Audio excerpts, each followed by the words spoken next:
মিয়ানমারে মানবিক করিডোর নিয়ে কোনো চুক্তি করেনি সরকার। রাখাইনের নিরাপত্তা নিশ্চিতের আগে রোহিঙ্গা প্রত্যাবাসন নয়।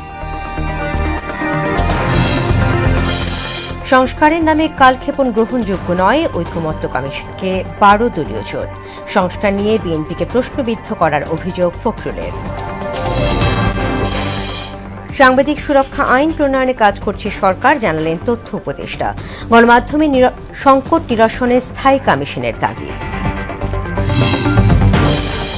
এবং দেশে চাহিদার বেশি পশু থাকায় কোরবানিতে সংকট হবে না, জানালেন প্রাণী সম্পদ উপদেষ্টা। চোরাই পথে বন্ধ ব্যবস্থার হুঁশিয়ারি।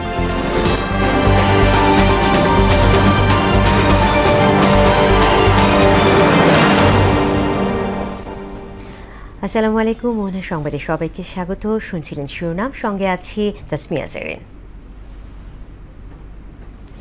এবারে বিস্তারিত। জাতিসংঘের ত্রাণ সহায়তা পৌঁছাতে রাখাইনে মানবিক করিডোর নিয়ে সরকার কোনো চুক্তি করেনি বলে জানিয়েছেন জাতীয় নিরাপত্তা উপদেষ্টা ডক্টর খলিলুর রহমান। দুপুরে বিইউপিতে রোহিঙ্গা প্রত্যাবাসন বিষয়ক সেমিনারে তিনি বলেন, বিষয়টি এখনও প্রাথমিক আলোচনার পর্যায়ে আছে। যুক্তরাষ্ট্রের হয়ে আরাকানে প্রক্সি যুদ্ধ শুরু করেছে বাংলাদেশ। প্রতিবেশী রাষ্ট্রের কিছু গণমাধ্যমের এমন গুজব কোনোভাবেই কাম্য নয় বলেও মন্তব্য করেন তিনি। সেমিনারে পররাষ্ট্র উপদেষ্টা তৌহিদ হোসেন বলেন, দ্বিপক্ষীয় আলোচনায় রোহিঙ্গা ইস্যুতে ফল আসবে না। নিরাপত্তার বিষয়টি নিশ্চিতের পরই রোহিঙ্গা প্রত্যাবাসন শুরু হবে। That we'd like to see Rohingyas selected by Rohingyas themselves in positions of authority and integrating them at various levels of the evolving administration there. We are still waiting for a response. সংস্কারের নামে কালক্ষেপণ গ্রহণযোগ্য নয় বলে মন্তব্য করেছেন 12 দলীয় জোটের প্রধান সমন্বয়ক মোস্তফা জামাল হায়দার। সকালে জাতীয় ঐকমত্য কমিশনের সঙ্গে বৈঠকে তিনি কথা বলেন। আর কমিশনের সহ সভাপতি ডক্টর আলী রিয়াজ বলেছেন, একক প্রচেষ্টায় ঐকমত্য তৈরি সম্ভব নয়, এজন্য সব রাজনৈতিক দলের সহযোগিতা প্রয়োজন। সুরাইয়া মনির রিপোর্ট। সংসদ ভবনের এলইডি হলে জাতীয় ঐকমত্য কমিশনের সঙ্গে বৈঠক করতে আসেন 12 দলীয় জোটের 13 সদস্যের প্রতিনিধি। বৈঠকে সংস্কার ইস্যুতে রাজনৈতিক দলগুলোর ন্যূনতম মতের ভিত্তিতে এক হওয়া এবং জনগণের ভোটে নির্বাচিত প্রতিনিধির হাতে ক্ষমতা ফিরিয়ে দেওয়ার উপর জোর দেন বক্তারা। কমিশনের সহসভাপতি ডক্টর আলী রিয়াজ বলেন, জাতীয় ঐকমত্যের বিষয়ে রাজনৈতিক দলগুলোকে ছাড় দেওয়ার মানসিকতা থাকতে হবে। ঐকমত্য তৈরি করতে হলে সবাইকেই কিছু না কিছুটা ছাড় দিতে হবে, সবাইকেই আমাদের এক জায়গায় আসতে হবে। আমরা সব বিষয়ে একমত হতে পারবো না, কিন্তু রাষ্ট্রের পুনর্গঠনের জন্য যে মৌলিক জায়গাগুলো, সেখানে আমাদেরকে একমত হয়েই বাংলাদেশকে এগিয়ে নিয়ে যেতে হবে। বৈঠক শেষে ব্রিফিংয়ে জোটের মুখপাত্র শাহাদাত হোসেন বলেন, জাতীয় সংসদের মেয়াদ 5 বছর রাখার পক্ষে এবং 25 বছরের নিচে এমপি নির্বাচন করা যাবে না বলে সুপারিশ করা হয়েছে। 18 বছর বয়সের একজন কচিকাঁচা শিশুকে আমরা সংসদে প্রেরণ করতে পারি না আইন প্রণয়নের জন্য। আমরা বলেছি যে নির্বাচনের জন্য যে বয়স 25 বছর, এই 25 বছরের কমে করা যাবে না। জোটের প্রধান সমন্বয়ক মোস্তফা জামান হায়দার জানান, সংস্কারের নামে কালক্ষেপণ না করে ডিসেম্বরের মধ্যে নির্বাচনের তাগিদ দেওয়া হয়েছে। ফ্যাসিস্ট বিরোধী আন্দোলনের আমরা যারা অংশগ্রহণ করেছিলাম, সেই গণতান্ত্রিক শক্তিসমূহ এবং বর্তমান সরকার, তারা সবাই মিলে একটি অবাধ, নিরপেক্ষ এবং দ্রুত জনগণের নির্বাচনের মাধ্যমে সরকার গঠন করার লক্ষ্যে আমরা এগিয়ে যাব। সবার সঙ্গে আলাপ আলোচনার মধ্যে দিয়ে একটি জাতীয় সনদ তৈরি করাই কমিশনের লক্ষ্য বলে জানান তিনি। সুরাইয়া মুন্নি, মোহনা সংবাদ, ঢাকা। বিএনপি সংস্কার শুরু করেছে দাবি করে এ নিয়ে বিএনপিকে অযথা প্রশ্নবিদ্ধ করা রাজনৈতিক উদ্দেশ্য প্রণোদিত বলে অভিযোগ করেছেন দলটির মহাসচিব মির্জা ফখরুল ইসলাম আলমগীর। আর বিচার বিভাগ ধ্বংসের মূল কারিগর সাবেক প্রধান বিচারপতি এবিএম খায়রুল হককে গ্রেফতার ও বিচারের মুখোমুখি করার দাবি জানালেন দলের সিনিয়র যুগ্ম মহাসচিব রুহুল কবির রিজভী। রাজধানীতে আজ আলাদা অনুষ্ঠানে এসব কথা বলেন তারা। তানজিদ ভুঁইয়ার প্রতিবেদন। সমাজের মধ্যে যে জাতীয় প্রেস ক্লাবে বিশ্ব মুক্ত গণমাধ্যম দিবস উপলক্ষে সম্পাদক পরিষদ আয়োজিত আলোচনায় অংশ নেন বিভিন্ন গণমাধ্যমের সম্পাদক ও রাজনৈতিক ব্যক্তিরা। এ সময় গণমাধ্যমের স্বাধীন ও মুক্ত চিন্তার বিকাশে কোনো হঠকারী সিদ্ধান্ত চান না বলে জানান সিনিয়র সাংবাদিকরা। যারা এই দেশে কর্মসংস্থানের ব্যবস্থা না করে তার লভ্যাংশ বিদেশে পাচার করে, তাদের বিরুদ্ধে আমাদের অবস্থান অত্যন্ত পরিষ্কার। ফ্যাসিজমের মাধ্যমে গত 17 বছর দেশের গণমাধ্যম নিয়ন্ত্রণ করা হয়েছে বলে অভিযোগ করেন এনসিপির আহ্বায়ক নাহিদ ইসলাম। গণমাধ্যমকে জনগণের পক্ষে কাজ করার আহ্বান জানান রাজনীতিকরা। জুলাই গণঅভ্যুত্থানের পরবর্তীতে আমরা যে মুক্ত গণমাধ্যমের প্রত্যাশা করি এবং জনগণের মিডিয়ার প্রতি যে আস্থা বিশ্বাসের জায়গা, সেটি আসলে সম্পূর্ণরূপে নিশ্চিত হবে না। সংবাদ মাধ্যমের পরিপূর্ণ স্বাধীনতা নিশ্চিত করা উচিত, কিন্তু তারপরেও ওটার একটা সিলিং থাকতে হবে, কারণ দেশ আছে, দেশের স্বাধীনতা আছে।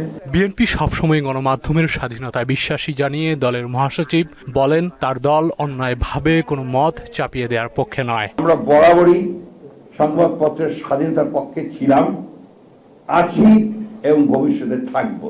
সে গভর্নমেন্টে থাকি আর না থাকি, যেখানেই থাকি। আপনাদের প্রতি অতীতে এই যে নির্যাতন হয়েছে, নিপীড়ন হয়েছে, আপনাদের আইন কানুনগুলোর যে পুরোপুরি ফ্যাসিবাদী চরিত্র দেওয়া হয়েছে, এগুলোর বিরুদ্ধে কিন্তু আমরা লড়াই করেছি, আমরা লড়াই করে চলেছি, এখনো করছি।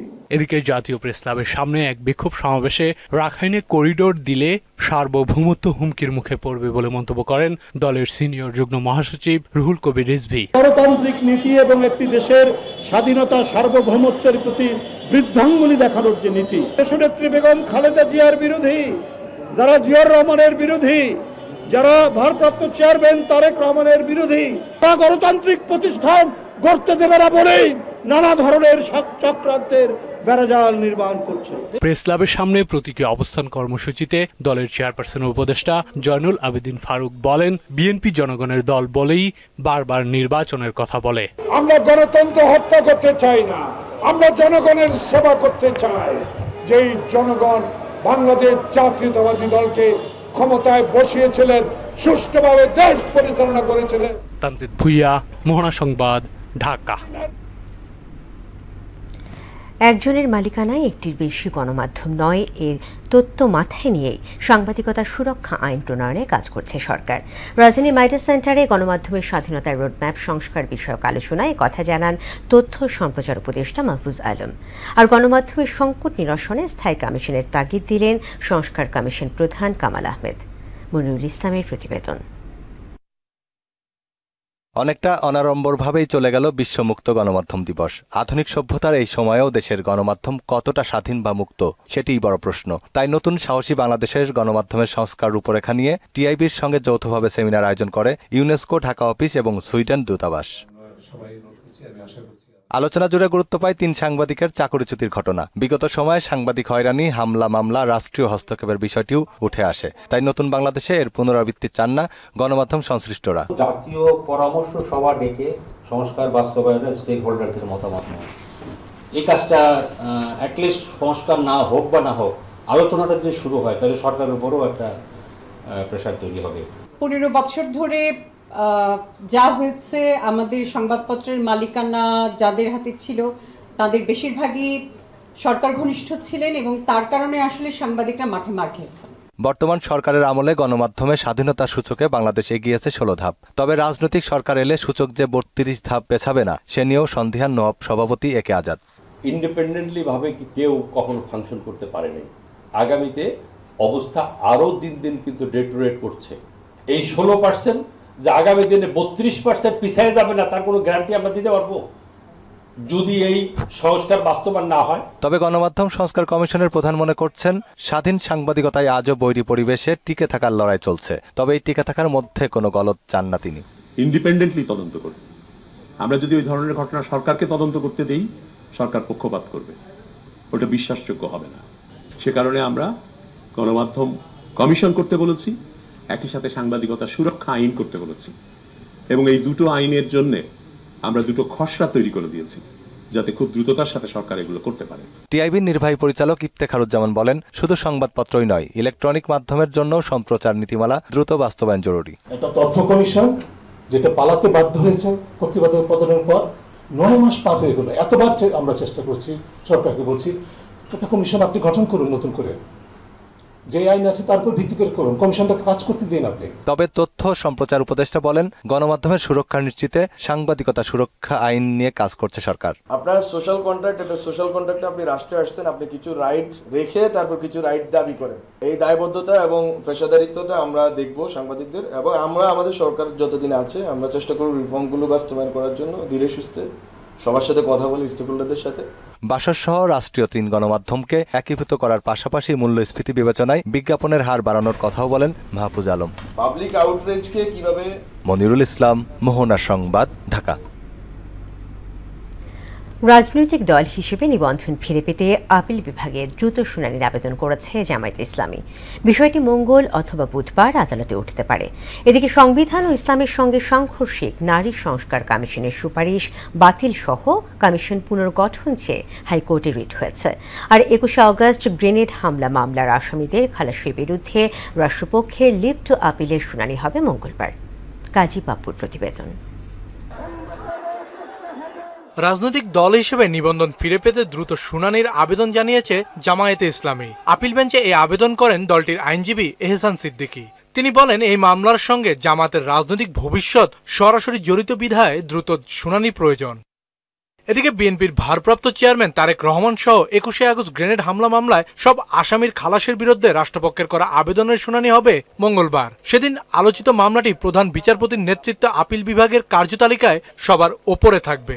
আমরা তো আসামি পক্ষে হাইকোর্ট ডিভিশনে যে সমস্ত যুক্তিতর্ক আমরা তুলে ধরেছি, হাইকোর্ট ডিভিশন এটা অ্যাকসেপ্ট করেছেন। এখনো আমরা মনে করি যে যদি এটা আমরা শুনানি করতে পারি এবং কোর্ট যদি ভালো করে কাগজপত্র ইত্যাদি নিশ্চয়ই দেখবেন এবং আমরা আমাদের খালাস যেটা আগে হয়েছিল ওটাই বহাল থাকবে, এটাই আমাদের প্রত্যাশা। সংবিধান ও ইসলাম ধর্মের সঙ্গে সাংঘর্ষিক নারী সংস্কার কমিশনের সুপারিশ বাতিল সহ কমিশন পুনর্গঠন চেয়ে হাইকোর্টে রিট দায়ের করা হয়েছে। সুপ্রিম কোর্টের আইনজীবী রওশন আলী রিটটি দায়ের করেন। এতে বলা হয়, নারীর সম্পত্তির উত্তরাধিকার নিয়ে বিভ্রান্তিকর সুপারিশ এসেছে। বহুবিবাহ বন্ধের বিষয়টিও ধর্মবিরোধী। সকল অংশকে আমরা চ্যালেঞ্জ করি নাই। এই রিপোর্টের যে সকল অধ্যায়ে যে সকল অনুচ্ছেদে বা উপ অনুচ্ছেদ রয়েছে যেগুলা বাংলাদেশের সংবিধানের সাথে সাংঘর্ষিক, পাশাপাশি ইসলাম ধর্মের মৌলিক যে বিষয়গুলো রয়েছে এবং কোরআনিক আইন রয়েছে, কোরআনের সাথে সাংঘর্ষিক রয়েছে, হাদিসের সাথে সাংঘর্ষিক রয়েছে, সেই সকল বিষয়কে আমরা এই রিট পিটিশনে চ্যালেঞ্জ করেছি। বিয়ের প্রলোভনে শারীরিক সম্পর্কে শুধুমাত্র পুরুষের শাস্তির বিধান কেন অবৈধ নয় তা জানতে চেয়ে রুল জারি করেছেন হাইকোর্ট। বিয়ের প্রলোভনে শারীরিক সম্পর্ক, এখানে যে পুরুষের যে শাস্তি বিধান রয়েছে 7 বছরের, এটি কেন অসাংবিধানিক নয় এবং কেন এটি স্ট্রাক ডাউন করা হবে না। এদিকে আন্তর্জাতিক অপরাধ ট্রাইব্যুনালের সাবেক প্রসিকিউটর তুরিন আফরোজের ডক্টরেট ডিগ্রি ভুয়া এমন তথ্য সংবলিত চিঠি আপিল বিভাগে উপস্থাপন করেছে রাষ্ট্রপক্ষ, যা লিখিতভাবে জানিয়েছে সিডনির university of New South Wales. Unfortunately উনি পিএইচডিটা কমপ্লিট করতে পারেননি। এছাড়া আফতাবনগর আবাসিক এলাকায় কোরবানির পশুর হাট বসানোর ইজারা বিজ্ঞপ্তি স্থগিত করেছেন হাইকোর্ট। কাজী পাপ্পু, মোহনা সংবাদ, ঢাকা। দেশে চাহিদার চেয়ে বেশি গবাদি পশু থাকায় এবারে কোরবানি ঈদে সংকট হবে না বলে জানালেন মৎস্য ও প্রাণী সম্পদ উপদেষ্টা ফরিদা আক্তার। ঈদুল আজহা উপলক্ষে সচিবালয়ে কোরবানির পশুর চাহিদা ও সরকারের প্রস্তুতি নিয়ে এক সংবাদ সম্মেলনে তিনি কথা বলেন। সীমান্তে চোরাই পথে পশু আনা বন্ধে আইন শৃঙ্খলা বাহিনী সমন্বিতভাবে কাজ করবে বলেও জানান উপদেষ্টা। শামীমুজ্জামান চৌধুরীর রিপোর্ট। মুসলমানদের অন্যতম প্রধান ধর্মীয় উৎসব পবিত্র ঈদুল আজহায় কুরবানি পশুর চাহিদা নিরূপণ, সরবরাহ নিশ্চিতে সচিবালয়ে এই সংবাদ সম্মেলন। এতে মৎস্য ও প্রাণী সম্পদ উপদেষ্টা ফরিদা আক্তার বলেন, চলতি বছর কোরবানির জন্য 1,24,47,337টি গবাদি পশু প্রস্তুত রয়েছে। 56,02,905টি গরু মহিষ, 68,38,920টি ছাগল ভেড়া এবং 5,512টি অন্যান্য প্রজাতি সহ সর্বমোট 1,24,47,337টি গবাদি পশুর প্রাপ্যতা আশা করা যাচ্ছে। খামারিদের যাতে লোকসান না হয় সেজন্য এবারও কোরবানির পশু আমদানি করা হবে না। পাশাপাশি মিয়ানমার সীমান্ত দিয়ে অবৈধভাবে পশু আনা বন্ধে কঠোর অবস্থানে থাকবে আইনশৃঙ্খলা রক্ষাকারী বাহিনী। এবছর গবাদি পশু আমদানি করার প্রয়োজন নাই। অবৈধ পথেও যেন কোনো পশু অন্য দেশ থেকে আসতে না পারে তার ব্যবস্থা আমরা করব। এটাও দেখছি যে ঈদের বাজার কেউ যেন অস্থিতিশীল করতে না পারে এবং এই ব্যাপারে আপনাদের সহযোগিতা আমাদের লাগবে।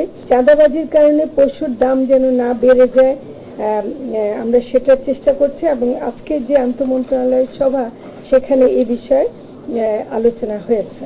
উপদেষ্টা জানান কোরবানির পশু সরবরাহে থাকবে বিশেষ ট্রেন, আর উত্তরবঙ্গ থেকে ঢাকা হয়ে চট্টগ্রাম পর্যন্ত বিশেষ ট্রেনে করে পশু সরবরাহ করা হবে।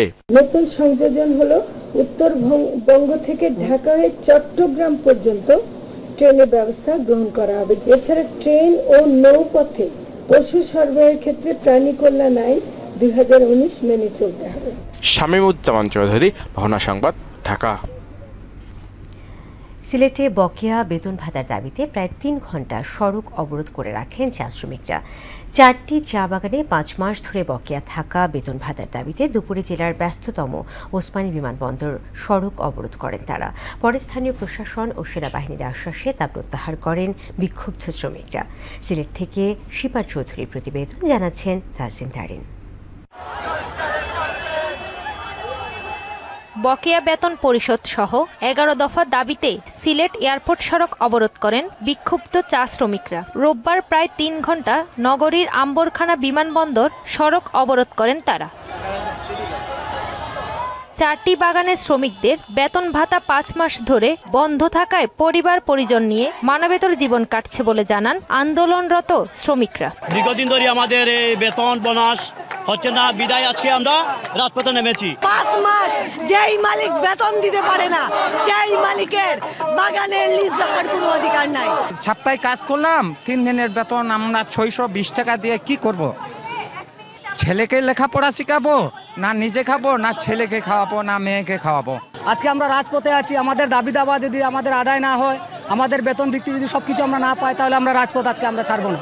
এই সময় আগামী 7 দিনের মধ্যে সব বকেয়া আদায় করে দেওয়ার প্রতিশ্রুতি দেন সদর উপজেলা নির্বাহী অফিসার। আপনারা পঞ্চায়েতের পক্ষ থেকে 5 জন প্রতিনিধি আমার অফিসে চলেন, আমি আজকে লিখিত দিচ্ছি এবং আপনারা যে দাবি জানিয়েছেন যে হলো সরকারের কাছে মালিক পক্ষের সম্পত্তি প্রুফ করা হোক, এই বিষয়টা উল্লেখ করে আমরা লিখিত দিচ্ছি আজকে। এমন আশ্বাসের পর অবরোধ তুলে নেন বিক্ষুব্ধ শ্রমিকরা। তাহসিন তারিন, মোহনা সংবাদ। প্রচলিত সব আইন মেনে সানভ্যালি ও স্বর্ণালী নামে 2টি পরিকল্পিত আবাসন প্রকল্প বাস্তবায়ন করেছে স্বদেশ প্রপার্টিজ। গুলশানে 8 দিন ব্যাপী স্বদেশ বৈশাখী আবাসন মেলায় এ মন্তব্য করেন প্রতিষ্ঠানের ব্যবস্থাপনা পরিচালক ডক্টর MA কাইয়ুম। তিনি বলেন, রাজুক অনুমোদিত এই 2 প্রকল্পে এখনই জমি কিনে আবাসিক ও বাণিজ্যিকভাবে নিজের স্বপ্নের বাড়ি নির্মাণ করা সম্ভব। অনুষ্ঠানে প্রকল্পের অন্যান্য পরিচালকরা উপস্থিত ছিলেন। কিছু ক্লায়েন্ট আমাদের এখনো বাকি আছে, আমরা আশা করি জুন জুলাই থেকে আমরা শুরু করব। এসব ড্যাব এবং হাউজিং নীতিমালা মেনে করতে যেয়ে আমরা ক্ষতিগ্রস্ত হলেও আমাদের ক্লায়েন্টদের আমরা ক্ষতিগ্রস্ত করতে চাই নাই, করি না ইনশাল্লাহ। তো আমরা আগামী দিনে এই স্বদেশ প্রকল্প একটি সুপরিকল্পিত সুন্দর একটা আবাসন প্রজেক্ট হিসাবে যাতে দৃশ্যমান হয় সেই জিনিসটা আমরা চেষ্টা করে যাচ্ছি। সর্বোৎকৃষ্ট মানের কসমেটিক্স, স্কিন কেয়ার ও হোম কেয়ার পণ্য উৎপাদন করায় দেশের সবচেয়ে জনপ্রিয় উৎপাদক প্রতিষ্ঠান রিমার্ক এইচপির ভূয়সী প্রশংসা করলেন শিল্প সচিব ওবায়দুর রহমান। দেশে উৎপাদিত বিশ্বসেরা ব্র্যান্ডগুলোর মানসম্মত প্রসাধন সামগ্রী উৎপাদন, মান নিয়ন্ত্রণ, সংরক্ষণ ও সামগ্রিক ব্যবস্থাপনার আধুনিক পদ্ধতি দেখে সন্তোষ প্রকাশ করেন তিনি। গেল শনিবার শিল্প সচিব মুন্সিগঞ্জের গজারিয়ায় রিমার্ক এইচপি লিমিটেডের বিশ্বমানের সর্বাধুনিক ফ্যাক্টরি ঘুরে থাকেন। এ সময় শিল্পের বিকাশে দেশে উৎপাদিত পণ্য বেশি করে ব্যবহারে সর্বস্তরের মানুষের প্রতি আহ্বান জানান তিনি। দেশের বাইরে খবর। পহেলগামে জঙ্গি হামলাকে নরেন্দ্র মোদীর রাজনৈতিক কূটকৌশল বলে মন্তব্য করেছেন পাকিস্তান। এই ইস্যুতে হামলা চালালে ভারতকে কঠিন পরিণতির হুঁশিয়ারি দিয়েছেন রাশিয়ার নিযুক্ত পাকিস্তানের রাষ্ট্রদূত খালিদ জামনালি। এদিকে যুদ্ধের শঙ্কায় আগাম প্রস্তুতি হিসেবে সীমান্তের দুর্গম এলাকায় খাদ্য সরবরাহ বাড়ানো সহ 100 কোটি রুপির আপৎকালীন তহবিল গঠন করেছে পাকিস্তান। ইশতিয়াক হোসেনের ডেস্ক রিপোর্ট। পহেলগামে জঙ্গি হামলার জেরে চিরপরিধি প্রতিবেশী ভারত পাকিস্তানের মধ্যে উত্তেজনা এখন চরমে। দুদেশের সীমান্তে কয়েকদিন ধরে চলছে গোলাগুলি, নিষেধাজ্ঞা ও পরস্পরকে দোষারোপের হিড়িক। পাক প্রতিরক্ষামন্ত্রী খাজা মোহাম্মদ আসিফের মতে পহেলগামে জঙ্গি হামলা নরেন্দ্র মোদীর রাজনৈতিক কূটকৌশল। এ হামলার মাধ্যমে ভারত সরকার পাকিস্তানের অর্থনীতি ও কূটনৈতিক অবস্থান দুর্বল করার চেষ্টা করছে বলে অভিযোগ করেন তিনি। এর মধ্যেই ভারতকে কড়া সতর্কবার্তা দিয়েছেন রাশিয়ায় নিযুক্ত পাকিস্তানের রাষ্ট্রদূত মোহাম্মদ খালিদ জামালি। সীমান্তে কোনো রকম সামরিক পদক্ষেপ নিলে ভারতকে দাঁত ভাঙ্গা জবাব দেওয়ার হুঁশিয়ারি দেন তিনি। বলেন, প্রয়োজনে পরমাণু হামলা চালানো হবে ভারতে। যুদ্ধের শঙ্কায় আগামী প্রস্তুতি নেওয়া হচ্ছে আজাদ কাশ্মীরে। ইতোমধ্যেই নিয়ন্ত্রণ রেখার বিভিন্ন দুর্গম এলাকায় খাদ্য সরবরাহ বাড়ানো সহ 100 কোটি রুপির আপৎকালীন তহবিল গঠন করেছে পাকিস্তান সরকার।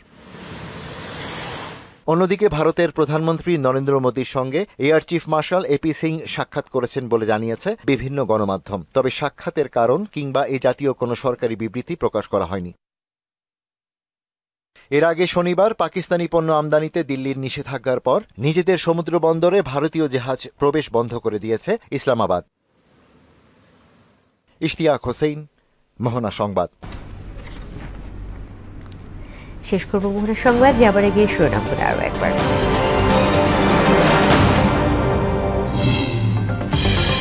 মিয়ানমারে মানবিক করিডর নিয়ে কোনো চুক্তি করেনি সরকার। রাখাইনের নিরাপত্তা নিশ্চিতের আগে রোহিঙ্গা প্রত্যাবাসন নয়।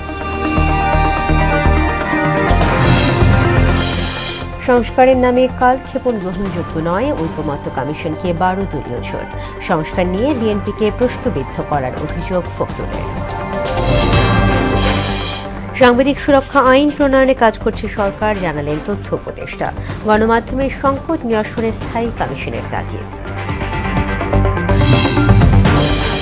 এবং দেশে চাহিদার বেশি পশু থাকায় কোরবানিতে সংকট হবে না, জানালেন প্রাণী সম্পদ উপদেষ্টা। চোরাই পথ বন্ধের ব্যবস্থার হুঁশিয়ারি। দর্শক, এই ছিল মোহনা সংবাদে। পরবর্তী সংবাদ রাত 12:30টায়। এছাড়া মোহনার সবশেষ খবর জানতে ভিজিট করুন www.mohana.tv। সংবাদ দেখতে পারেন আমাদের ফেসবুক পেজ ও ইউটিউবেও। এতক্ষণ সঙ্গে থাকার জন্য ধন্যবাদ।